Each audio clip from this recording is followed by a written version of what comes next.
put a pine tree in Florida, not going to last so long because it's going to snap eventually by the end of the season. As beautiful as they are, and they may have greenery on them all year round, but they don't move. And they're not able to sway back and forth. So they're beautiful and they're stubborn. And they and in heavy situations, heavy wind situations, they're going to snap. But we want to be, as parents, we want to be able to be palm trees where we're able to be flexible so that we can move in all directions. Every relationship leading up to when I finally met Julie and we got married is my phone was always on me. I never turned it off. It was like I was cheating on my relationship with my cell phone because I never turned the business off. And I love the way you've been able to create your own recipe. On the way home, you disconnect, you just have your you time, and then you step on the O of home as your switch. I have my switch with me right here in my hand. Whenever I finish up work virtually, I have this little heart that has the word yes written on it. It also has the word no written on it. So I grab this and I say a little serenity prayer that helps me to transform from Coach Matt to dad and husband Matt. And it's the same principle, same values.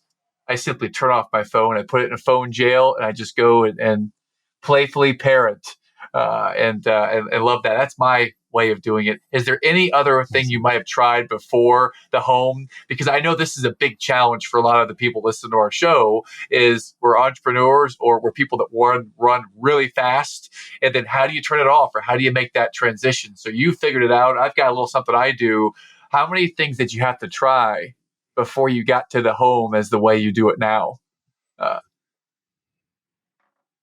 That's a good question. What's coming to mind, the two things that come to mind is I would listen to music. I had my own mix that I put together that I would listen to that for a little bit. But then I realized I was getting more into the music than getting into myself.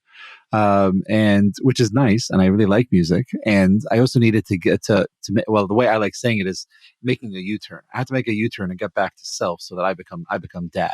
And that was very, very important. And that's something that, taking the music out of it, so it made me be more concentrating on self, was very, very helpful.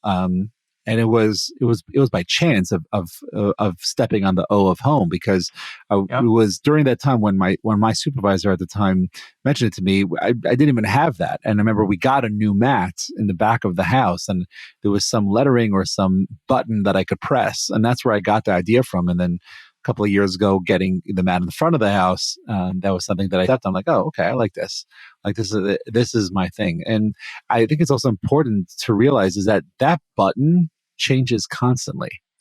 It's sort of like the way I look at it, let's say like a favorite food or a favorite drink or a favorite way to sleep. Right? We're not going to all sit here and say, well, I sleep in this exact position every single night since I'm an infant until I'm in my 40s and 50s. We change because our bodies change and our taste buds change. And I think for what we need to detox and to change that balance changes as well. So for right now, I know that this is working for me. And in a couple of months, it might not. I don't know yet. I have to stay curious with it. As a mentor of mine like saying is ABC, the situation. Always be curious about the situation. So I think it's really helpful to be able to be in self in a way where, okay, is this working? Oh, it's not working. So I need something else.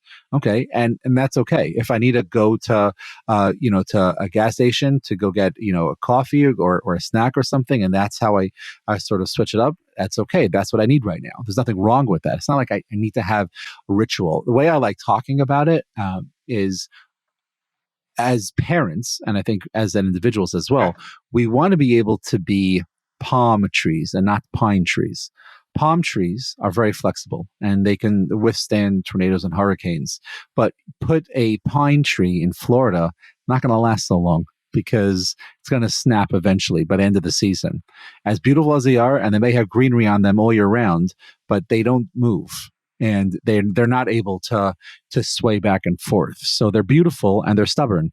And in heavy situations, heavy wind situations, they're going to snap. But we want to be, as parents, we want to be able to be palm trees where we're able to be flexible so that we can move in all directions, which is what the trees are able to do in both Southern California and Florida, because they can be more flexible. And I think that's our job, is to be as flexible as possible, because our job is not just to be a parent because that's my middle name.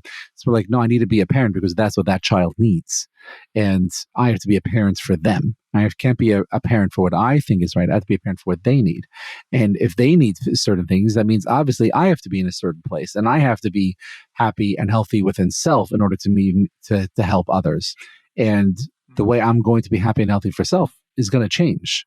And it's going to be different. The same way you're not going to wear that same shirt for the next 50, 60 years, because either things change, the body changes, or it gets worn out. The same thing regarding what internally what we need changes. And I think that's something that it took a little bit of time to accept, but I think first creating the awareness to that, and then once I was able to create that awareness, the acceptance was followed shortly thereafter.